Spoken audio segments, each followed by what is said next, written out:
გორის მეორე საჯარო სკოლაში თვითმმართველობის არჩევნები ჩატარდა პროექტ დემოკრატიის სკოლის ფარგლებში, რომელსაც მეგობრობის ხიდი ქართლოსი უკვე მესამე წელია საქართველოს 4 რეგიონის 16 სკოლაში ახორციელებს. ძლიერი თვითმმართველობის ჩამოყალიბება სკოლებში მოსწავლეებს ხელს უწყობს საგანმანათლებლო დაწესებულების საქმიანობაში აქტიურად ჩაერთონ, გამოკვეთონ პრიორიტეტები და განახორციელონ სხვადასხვა პროექტები. თავად მოსწავლეები სკოლის თვითმმართველობის ჩამოყალიბებას მნიშვნელოვნად აფასებენ. ეს ფაქტი წინ გადანაბიჯად მიაჩნია სკოლის დირექტორსაც. სკოლის თვითმმართველობის დახმარებით ჩვენ შეგვიძლია განახორციელოთ ძალიან ბევრი კარგი სხვადასხვა პროექტები და ეს ყველაფერი ჩვენ გვეხმარება საკუთარ თავის რეალიზაციაში. პირადად მე ეს პროექტი ძალიან დამეხმარება. დიდი სურვილი მექნება თუ ეს პროექტი კიდევ დიდხანს გაგრძელდება, რადგან თითოეული ბავშვი ახერხებს აი ამ პროექტით მოახდინოს საკუთარი აზრის დაფიქსირება და ამავდროულად კარგად ერკვევა ამ სფეროში.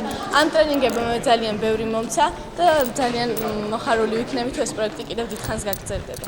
ვფიქრობ, კლასის თვითმმართველი აუცილებელია პირველ რიგში იმისთვის, რომ ის იყოს შუამავალი დირექციისა და მოსწავლეებს შორის, რადგან ჩვენ მოსწავლეებს თუ აქვს რაიმე პრობლემა დირექციის წინაშე, თვითმმართველს ვუთხრათ და ის რა თქმა უნდა ყველანაირად ეცდება რომ მოაგვაროს, ასევე სხვადასხვა ღონისძიებების დაგეგმვის განხორციელებაშიც და სხვადასხვა აქტივობების წარმატებით განხორციელებას. სკოლის თვითმმართველობა ვფიქრობ ძალიან მნიშვნელოვანი თემაა ჩვენ სკოლაში, რადგან თვითმმართველი, რომელსაც ჩვენ ავრჩევთ დღეს და მე როგორც ამორჩეველი აქზე ვარ, ვფიქრობ მთელი წლის განმავლობაში სკოლის სახე იქნება და წარმოაჩენს მთელ ქალაქში ჩვენ სკოლას. და ალბათ ძალიან მნიშვნელოვანია ეს ფაქტი.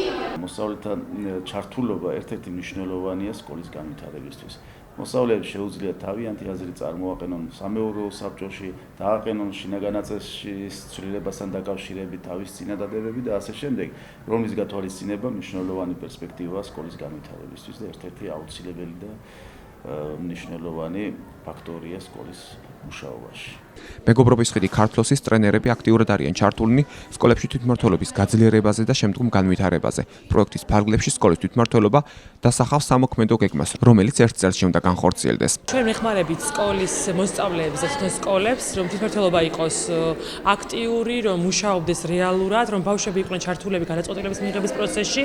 ასევე ვეხმარებით მოსწავლეებს, რომ მზად იყვნენ ცვლილებებისთვის, რაც ზოგადად ქვეყანაში ხდება და საზოგადოებაში. ეს არის პირველი საფეხური სკოლა და ამიტომ აქედანვე ვიწყებთ მათ ჩართვას დემოკრატიულ პროცესებში. ასევე გვექნება პროექტის გაგრძელება, თვითმმართველობის წევრები და ჩვენი პროექტის მონაწილეები გაგრძელեն ტრენინგებს, დაწერენ სამუშაო გეგმას, რაც მათ დაეხმარება იცოდნენ რას და როგორ აკეთებენ მომავალში კონკრეტული ორგანოს დახმარებით, თვითმმართველობის ორგანოს დახმარებით. პროექტს დემოკრატიის სკოლა საქართველოში მეგობრობის ხიდი ქართლოსი უკვე რამდენიმე წელია ახორციელებს, რომელიც დაფინანსებულია პოლონეთის რესპუბლიკის საგარეო საქმეთა სამინისტროს საგარეო დახმარების პროგრამის დემოკრატიის ხელშეწყობა ფარგლებში.